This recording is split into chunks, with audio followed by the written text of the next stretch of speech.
এই যে এতদিন ভারতের গালি দিল, ভারতের বামপন্থীরাও দেখলাম ইরানের সাথে সম্পর্ক খারাপ, ইরানের সাথে সম্পর্ক খারাপ করে ফেলেছে বলল। যে কি দরকার ছিল আমেরিকার সাথে ইসরায়েলের সাথে দেখা করার? তারপর কাশ্মীরের মুসলমানেরা যেভাবে খোমেনি প্রেম দেখালো, কোনো সমস্যা নাই। এমনকি তারা এও বলল যে তারা ভারতের সংবিধানও মানে না, তারা খোমেনি তাদের রাহাবার। সেই খোমেনির ইরান রাহাবার মানছে কারে জানেন? নরেন্দ্র মোদীকে এবং ভারতকে। ভেঙে বলি, তার আগে একটু শানে নজরুল শোনাই, কারণ ধান বানতে একটু যদি শিবের গীত না গাই তাহলে ধান বানতে মজা আসে না, ধান বানাটা হয় না, মানুষ ক্লান্ত হয়ে যায়। শুনেন, এতদিন কি বললো যে ইরানের পিস্টক, ইরান আর আমেরিকা এর মধ্যে বেকারিস্তান মানে বেগারিস্তান পাকিস্তান নাকি সমঝোতা বৈঠক করেছিল। ভাই একটা সোজা কথা বলি আপনাদের, কোনো ভিখারির কথা কোনো মন্ডল মানে না। পাকিস্তান সারা দুনিয়ার ভিখারিস্তান নামে পরিচিত, তারা ভাড়াটিয়া হিসেবে পরিচিত, সর্বোচ্চ সম্মান যদি থাকে তারা সৈন্য ভাড়ায় খাটায়, এর চেয়ে বেশি মর্যাদা তাদের নাই। তো সেই দেশের কথা আমেরিকার মতো দেশ মানবে? ইরানই তো মানবে না। তারপর পাকিস্তানের কথা আরো মানবে না, কারণ পাকিস্তান হলো একটা মুনাফেক জাত। এদের কথা কাজে সে কখন কার, পাকিস্তান তুমি কার, যে ডলার দেবে আমি তার, এই তো পাকিস্তানের সূত্র। পাকিস্তান সম্পর্কে সারা পৃথিবীতে ছড়িয়ে আছে যে ডলার হলে সে তার মাকে বেঁচে দিবে। সেই পাকিস্তানকে বুঝি বিশ্বাস করবে ইরান? সেই পাকিস্তানকে বুঝি বিশ্বাস করবে আমেরিকা? যে আমেরিকা তার এক কাপ চা খায়, পিঠে দুইটা চট দিলে কর্তায় বলছে সুধীর ভাই আনন্দের সীমা নাই, সাথে সাথে আফগানিস্তান হামলা করে আর কিছু ডলার ধরাই দিলে সেই পাকিস্তানকে নিয়ে কেউ বিশ্বাস করবে তাদের মধ্যস্থতা? তারা কেউ ট্রাস্ট করে? তারা তো গোপন কথাটাই কেউ বলবে না। আরে ভাই, আপনি যারা বিশ্বাস করেন না তার কাছে তো আপনি কোনো গোপন কথাই বলবেন না, তাহলে আপনি কিভাবে তার মধ্যস্থতা মেনে নেবেন? যখন এই আলোচনা হলো, বাংলাদেশের বাঙ্গু, এমনকি বাংলাদেশের কিছু আওয়ামীপন্থীও দেখলাম লিখেছে, এই যে পাকিস্তান, পাকিস্তান দেখো বিশ্বগুরু হয়ে গেছে, ভারতের ব্রাহ্মণ্যবাদ শেষ। এমনকি খোদ ভারতের লোকও লিখেছে, ভারতের অনেক আলোচক লেগেছে, এই যে পাকিস্তান বিশ্বগুরু হয়ে গেল, ভারত কোথায় গেল? নরেন্দ্র মোদী 14 গোষ্ঠী উদ্ধার করতেছিল, কিন্তু নরেন্দ্র মোদী পাকিস্তান চলে ডালে ডালে, নরেন্দ্র মোদী যে পাতায় পাতায় চলে এটা তো তারা জানতো না। সেটা প্রমাণ কিন্তু হয়ে গেছে। দ্বিতীয়বার পিস্টক হচ্ছে, এই পিস্টকের জন্যই মহামান্য প্রেসিডেন্ট, মহাপরাক্রমশালী দেশের মহা শক্তিশালী প্রেসিডেন্ট ফোন করেছিলেন নরেন্দ্র মোদীকে, ভারতের প্রধানমন্ত্রীকে। কত মিনিট কথা বলেছে জানেন? 40 মিনিট, পাক্কা 40 মিনিট কথা হয়েছে, পাক্কা 40 মিনিট, পাক্কা 40 মিনিট কথা হয়েছে। সেই কথায়, এবং ফোনটা কে দিয়েছিল জানেন? খোদ প্রেসিডেন্ট ডোনাল্ড ট্রাম্প। এমন না যে নরেন্দ্র মোদী গিয়ে বলেছেন পাকিস্তানিদের মতো আগে আগে গিয়ে কটরা লেকে দাঁড়িয়েছিলেন, তা না। খোদ America president Donald Trump phone করেছেন, ফোন করে বলেছেন যে আলোচনা আরো চলবে, দ্বিতীয় পিস্টক হবে, দ্বিতীয় পিস্টকে যে কথাবার্তা হবে তার একটা প্রাথমিক ধারণা দিয়েছেন এবং বলেছেন আলোচনা জারি রাহেগা। এদিকে ইরান কি বলেছে জানেন? যে কথা বলার জন্য তো শাহ নজরুল শোনালাম আপনাদের, এদিকে আবার ইরান বলেছে তারা পাকিস্তানকে বিশ্বাস করে না। যে পৃষ্ঠকে তারা পাকিস্তানকে বিশ্বাস করে না। শুধু তাই না, সবচেয়ে মজার কথা যেটা বলবো, বলার পরে দেখবেন যে যারা পেয়ারা পাকিস্তানি এবং বিজেপি বিরোধী, নরেন্দ্র মোদী বিরোধী, তাদের আত্মা ফাইটা যাবে, তাদের আত্মা চিরচির হয়ে যায়গা, তাদের আত্মা চৌচির হয়ে যায়গা। ঠিক আছে, তাহলে বলি, ইরান বলেছে যে ইউরেনিয়াম, তাদের যে নিউক্লিয়ার পাওয়ার নিয়ে তো সমস্যা, এটা যদি আলোচনা হয়, যদি তাদের নিউক্লিয়ার পাওয়ার, তাদের ইউরেনিয়াম পাওয়ারের কাছে বন্ধক রাখতে হয়, মানে মাঝখানে, সে তো আমেরিকাকে দিবে না। আর আমেরিকা তো উত্তর কোরিয়াকেও দিবে না, সৌদি আরব কেউ দিবে না, কাকে দিবে? আলোচনা হয়েছে। ইরান বলেছে যদি কোনো কারণে তার ইউরেনিয়াম, তার পারমাণবিক, তার যে শক্তি, এই সমস্ত কিছু যদি হস্তান্তর করতে হয়, সেটা কাকে দিবে বলেছে জানেন? কানটা একটু আস্তে করে বলি, ভারতকে দিবে, নরেন্দ্র মোদীকে দিবে। ইরান বলেছে তার যে নিউক্লিয়ার পাওয়ার, তার যে ইউরেনিয়াম, এগুলো তারা ভারতকে হস্তান্তর করতে রাজি আছে, পৃথিবীর আর কোনো রাষ্ট্রকে তারা দিবে না। এমনকি তারা পাকিস্তানকেও বিশ্বাস করে না। সব মুসলমান ভাই ভাই। কি কেমন লাগে এখন? এই ইরান, এই যে অজিত দোভাল আর এই যে এস জয়শঙ্করজি, এদেরকে তো এমনি সহযোদ্ধা হিসেবে রাখে নাই নরেন্দ্র মোদী। এদের কূটনীতি বুঝতে পারছেন কথা? ইরান নিয়ে এত কামড়াকামড়ি হইতেছে। ২ দিন আগে ইসরায়েলে গিয়েছে যুদ্ধের আগে। কেউ তো বাংলাদেশের, ভারতের, পাকিস্তানের অনেকেই তো মোদীকে দুষতেছে। কিন্তু মোদী বহুত শেয়ানা লোক। কূটনীতিতে আমি বারবার বলি না যে চাণক্য নীতি হচ্ছে মারাত্মক একটা জিনিস। এটা আমি আমি ব্যক্তিগতভাবে স্টাডি করার পরে আমি দেখেছি যে চাণক্য নীতি যুদ্ধের চাইতেও শক্তিশালী। তার প্রমাণ আমি নিজে। চাণক্য শক্তি মহাশক্তি। আমি চাণক্য নীতিকে আমি এই ৫-৬ মাস যাবৎ আমেরিকার কূটনীতির উপরে পড়ালেখা করেছি। আর করতেছি এবং আরো করতেছি। শুধু কূটনীতি, যে এদের পলিসিটা কি? চায়নার পলিসি কি? জাপানের পলিসি কি? জাপানে আমেরিকার পলিসি কি? জাপানের আমেরিকার উপর পলিসি কি? আমেরিকার জাপানের উপর পলিসি কি? এগুলো স্টাডি করতেছি। তারপরে চাণক্য নীতি পাশাপাশি রাখি পড়া শুরু করেছি। মানে অসাধারণ। ভারত কেন আস্তে ধীরে যায়, এটাই সঠিক পদ্ধতি। এটাই সঠিক পদ্ধতি।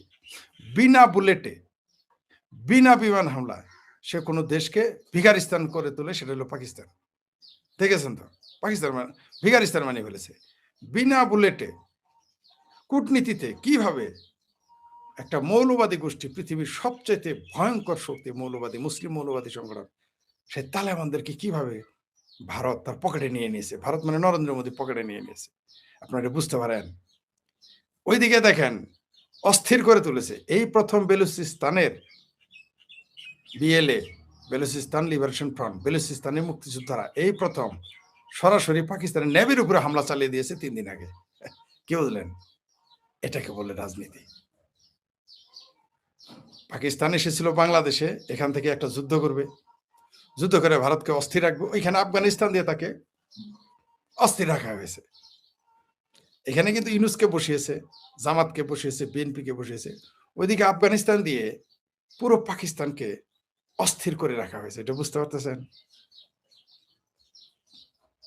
এটাই হচ্ছে রাজনীতি। এইদিকে ইরান, এই ইরান এত দোষ দেওয়া হলো নরেন্দ্র মোদীকে, বাঙ্গুরা, পাঙ্গুরা, ভাঙ্গুরা, সিংকু বামেরা, মিঙ্কু বামেরা, এমনকি ভারতের জালিয়াত বামেরা কত সমালোচনা করলো। এখন কোথায়? ইরান বলেছে তার ইউরেনিয়াম ভারতের কাছে জমা রাখবে। ইহাকেই বলে চাণক্য নীতি। ইসরায়েলের কে ফাদারল্যান্ড বলছে বলে কত সিকরি করলো। ইসরায়েল ছাড়া, ইসরায়েলের সাথে সুসম্পর্ক না রাখলে ভারত টিকতোই না, এতদিন ভেঙে যেত। যদিও ভিতরে ভিতরে ইসরায়েলের একটা প্ল্যান আছে যে পাহাড় অঞ্চলে একটা ছোটখাটো রাষ্ট্র তৈরি করা, বার্মা বাংলাদেশ ভেঙে, বার্মা বাংলাদেশ ভারত ভেঙে একটা রাষ্ট্র করার। যারা খুব খুশি হন এই কথা শুনে, মনে করেন না যে বাংলাদেশকে ছাড়বে। ইসরায়েল যদি কখনো ভারতকে ভেঙে বা আমেরিকা যদি কখনো ভারতকে ভাঙে, বাংলাদেশের অস্তিত্ব থাকবে না। কারণ বড় গাছ যখন ভেঙে যায়, তখন ছোট গাছের উপরে পড়লে ছোট গাছটা ভেঙে যায়। এই আকলটুকু আমাদের বাঙ্গুদের মাথায় নাই। বাঙ্গুদের কথা হলো আমি মরলাম তো মরলাম, তাতে কি, তুই তো বাঁচলি না, বিষয় এরকম। যেমন পাকিস্তানের স্টুপিড কিছু মূর্খ রাজনীতিবিদেরা বলেছে প্রয়োজনে ভারতের ২৫ কোটি মুসলমান মারা যাক, তবু ভারত ধ্বংস। চিন্তা করে দেখেছেন? এরা সংসদে বলে, ইউটিউবে এসে বলে, পত্রিকায় লেখে, টিভিতে এসে বলে, লাইভে এসে বলে। এই হচ্ছে পাকিস্তানিদের বুদ্ধি এবং আকল। এমনকি পাকিস্তান এও বলেছে যে সংসদে এসে যে তারাও মরবে, ভারতকেও ধ্বংস করে দিবে, কিন্তু পৃথিবীতে তো আরো ৫৬টি দেশ থাকবে। দেখছেন এটা কিরকম? মানে দার্শনিকভাবে, আদর্শিকভাবে, দেশ হিসেবে, রাষ্ট্র হিসেবে এরা আত্মঘাতী। এরা মানুষগুলোই শুধু আত্মঘাতী না, রাষ্ট্র হিসেবে একটি মানে সুইসাইডাল কোন স্টেট যদি পৃথিবীতে থাকে, সেটা হচ্ছে পাকিস্তান। যা কেউ কখনো চিন্তা করে না। এটা কোনো ভাষা যে প্রয়োজনে তারাও ধ্বংস হবে, পাকিস্তানকেও ধ্বংস, ভারতকেও ধ্বংস করবে, পাকিস্তান এই প্ল্যান করবে যে প্রয়োজনে তারাও ধ্বংস হয়ে যাবে, কিন্তু ৫৫টা ৫৬টা মুসলমান দেশ তো থাকবে। এইরকম মূর্খ, এরকম হিংস্র চিন্তা ভাবনা এই পাকিস্তানিদের। কিন্তু ইরান মুসলমান ভাই ভাই, বিশ্বস্ততার বেলায় সুধীর ভাই, কেউ কারো বিশ্বাস করে না। সৌদি আরব ইরানকে বিশ্বাস করে না, ইরান সৌদি আরবকে বিশ্বাস করে না, ইরান পাকিস্তানকে বিশ্বাস করে না। সবচেয়ে মজার বিষয়, দুবাই কিন্তু যখনই সৌদি আরবের সৈন্য পাকিস্তানে ঢুকেছে, সরি পাকিস্তানের সৈন্য সৌদি আরবে ঢুকেছে, মিডল ইস্টে কিন্তু আরেকটা খেলা জমে গেছে। একদিকে ইরান, ইসরায়েল, আরব যুদ্ধে, আমেরিকার যুদ্ধে অলরেডি আরব রাষ্ট্র ভার্সেস আরব ভার্সেস পারস্য জাতীয়তাবাদ, ইরানি জাতীয়তাবাদ লেগে গেছে। পাশাপাশি শিয়া সুন্নি যুদ্ধগুলো দেখেন, যেগুলো আগেও বলেছি, এগুলো লেগে গেছে। এখন লেগে গেছে খোদ সুন্নি সুন্নি। কিভাবে? যখন পাকিস্তানের ১৩,০০০ এই ভাড়াটিয়া গুন্ডা গেছে, পাকিস্তানে তো সৈন্য না গেলে ভাড়াটিয়া গুন্ডা, ১৩,০০০ সৈন্য সৌদি আরবে গেছে। আচ্ছা বলেন তো, এই সৌদি আরব যে তারা গেল, এই পাকিস্তানি সৈন্য কাদের গুলি করবে? ইরানকে। করে দেখেন কাকে গুলি করবে? তাহলে নিশ্চয়ই ওইখানে তো ইহুদি নাই, নিশ্চয়ই সৌদি আরবে ইহুদি বাস করে না, নিশ্চয়ই কাতার কুয়েতে ইহুদি বাস করে না, তাহলে কারে মারবে? এই পাকিস্তানি সৈন্যরা কাকে মারবে? এখন বলবেন তারা প্রতিরক্ষা দিবে। এই পাকিস্তানিদের কাজ বাচ্ছে সৌদি আরবের উপর যদি হামলা হয় ঠেকাইতে পারবে। ইরান যদি বিমান হামলা করবে তখন ওটা কি দিয়ে ঠেকাবে? তার মানে ওই যে আপনাদের বলেছিলাম, পাকিস্তান ডলার হলে সবকিছু করে। তারা কিন্তু গাজাতেও সৈন্য বসাইতে চেয়েছিল। তারা দাবি করেছিল $১,০০০ পার হেড প্রত্যেক সৈন্যের, যেটা আপনাদের আমি প্রথম বলেছি। তখন এরা বলেছিল ১,০০০, ইসরায়েল বলেছিল $১০০। যদি সেখানে মিলে যেত বা ভবিষ্যতে মিলে যায়, এই পাকিস্তানি সৈন্য গাজাতে গিয়ে বসবে। আপনি নিশ্চিত থাকেন গাজাতে যাবে, এবং এই হামাসের জন্য যারা বুক থাপড়ায় তাদের, এই হামাসদেরকে পাকিস্তানের এই সৈন্যরা গুলি করবে। লিখে রাখেন আমার কথা, লিখে রাখেন, ইরানে হামলা করবে এই পাকিস্তান। আর আফগানিস্তানে হামলা করবে বলেছিলাম, আমাকে তো তখন উন্মাদ বলেছিলেন। হামলা কিন্তু করেছে। আর ভিতরে ভিতরে ইরানেরও কিন্তু সাইজ করতেছে। ইরানও এই জন্য অবিশ্বাস করা শুরু করেছে। কেন? কারণ জানে যে পাকিস্তান মানে একটা দেউলিয়া রাষ্ট্র, ভিখারিস্তান, পয়সা দিলে সবকিছু করবে, তার পক্ষে সবই সম্ভব। মাফিয়াদেরও একটা নীতি থাকে মিনিমাম, যারা প্রফেশনাল কিলার থাকে, মাফিয়া হয়, তাদের মিনিমাম নীতি থাকে। কিন্তু পাকিস্তানের কোনো নীতি নেই, এটা বারবার প্রমাণ হয়েছে, তাই তারা কেউ বিশ্বাস করে না। অলরেডি দুবাই ভারতের দিকে মুখটা ঘুরিয়ে দিয়েছে। আপনার মনে আছে বলেছিলাম ২.৫ ঘন্টার নোটিশে দুবাইয়ের আমিরেরা, দুবাইয়ের সুলতানেরা, তারা কিন্তু চলে এসেছিল নরেন্দ্র মোদীর সাথে চা খেতে। মনে আছে তো? এমনি আসে নাই, তাদের কাছে গোয়েন্দা রিপোর্ট ছিল যেগুলো ঘটবে, মানে এরকম কিছু ঘটতে পারে।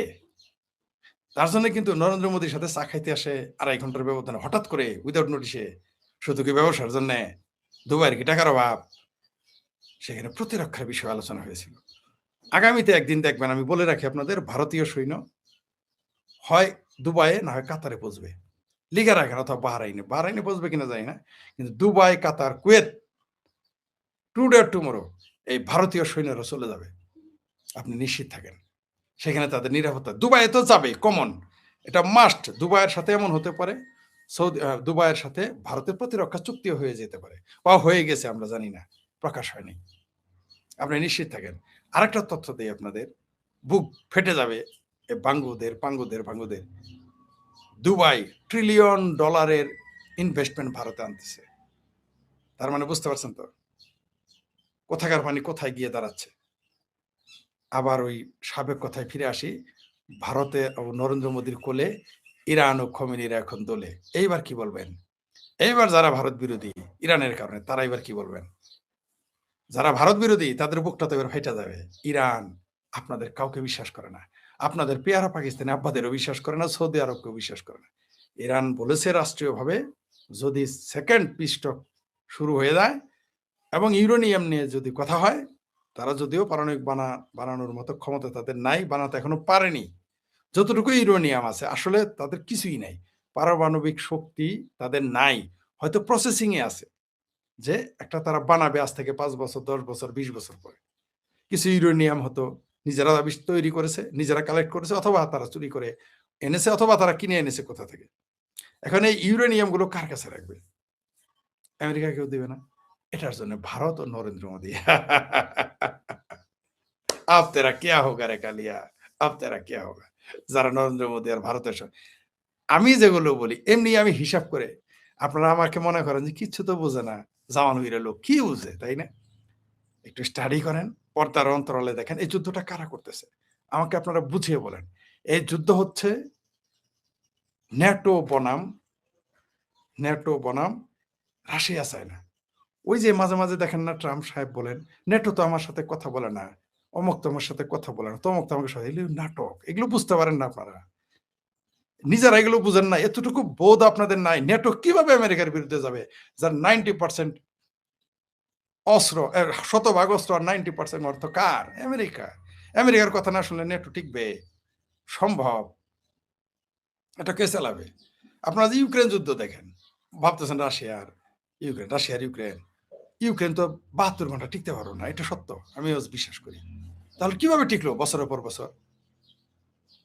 ধরে নেন আমি তারেক রহমানের সাথে আমি প্রতিদ্বন্দ্বিতা শুরু করলাম এবং আমি টিকে থাকলাম ৬ মাস বা ১ বছর বা ৬ বছর। এটা কি আমার পক্ষে সম্ভব? আমার মতো ১,০০,০০০ ফরিদ একসাথে হলে তারেক রহমানের সাথে পারবো? আমার মতো ১,০০,০০০ ফরিদ একসাথে হলে আমি কি বিএনপির সাথে পারবো? পারবো না। যদি আমার পিছনে আওয়ামী লীগ থাকে, যদি আমার পিছনে মুক্তিযুদ্ধের পক্ষে শক্তি থাকে, তাইলে? তাইলে কিন্তু আমার কাছে তারেক রহমান কিছুই না। তাইলে কিন্তু আমার কাছে বিএনপির শক্তি কোনো শক্তি না। যদি থাকে। তাই না? তেমনি ইরানে ঐরকম পিছনে একটা শক্তি আছে। ইউক্রেনে রয়েছে ন্যাটো আর ইরানের পাশে রয়েছে চায়না এবং রাশিয়া। যদিও তারা কোনোদিন প্রকাশ্যে আসবে এর মুরত তাদের নাই। আমেরিকা সরাসরি আসে। চায়না রাশিয়া আসবে না। চায়না কোনোদিনই কারো সাথে যুদ্ধ করে নাই এইভাবে। কারো বন্ধুর পক্ষে কোনোদিনই যায়নি। সে বুঝে ব্যবসা। যখন দেখবে ইরান আর কিছু করা যাচ্ছে না, তখন দেখবেন যে আমেরিকা যা বলছে তাই। ফ্রান্সকে দেখতেছেন আপনারা একটু দ্বন্দ্ব হচ্ছে। ফ্রান্স ওইখানে জাহাজ বসিয়ে রাখছে এটা জানেন। আর ব্রিটেন যে তলে, তলে কাজ করে আপনাদের আমি ১ বছর আগেও বলেছি। যে ব্রিটেন কিন্তু অনেক কিছুতে এমনকি বাংলাদেশের যে ২৪ আগস্ট ঘটেছে এর সাথে যদি একদিন শুনেন যে ব্রিটেন জড়িত ছিল, অস্বাভাবিক কিছু না। আপনারা কিন্তু এই নামটা নেন না। এটা কথা বলাতে অনেক ব্রিটেনের বন্ধুরা আমার কাছে বলছে, "না, এটা সম্ভব না।" কিন্তু আমার শুরুতেই সন্দেহ ছিল। MI6 নাকি নাম তাদের গোয়েন্দা সংস্থা। ব্রিটেন হচ্ছে সবচাইতে শক্তিশালী গোয়েন্দা সংস্থা। আপনি কি মনে করেন? সারা পৃথিবী সে চালিয়েছে একদা। নদী মরে গেলেও জামালপুরের ভাষায় একটা কথা আছে। নদী মরলেও নদীর র‍্যাগ শেষ হয় না। এটা তো জানেন। নদী মরলেও নদীর র‍্যাগ যায় না। মানে কি? তার ক্ষমতা থাকেই। তো ব্রিটেন সারা দুনিয়া চালিয়েছে একদা। যা সূর্য অস্তমিত হইতো না।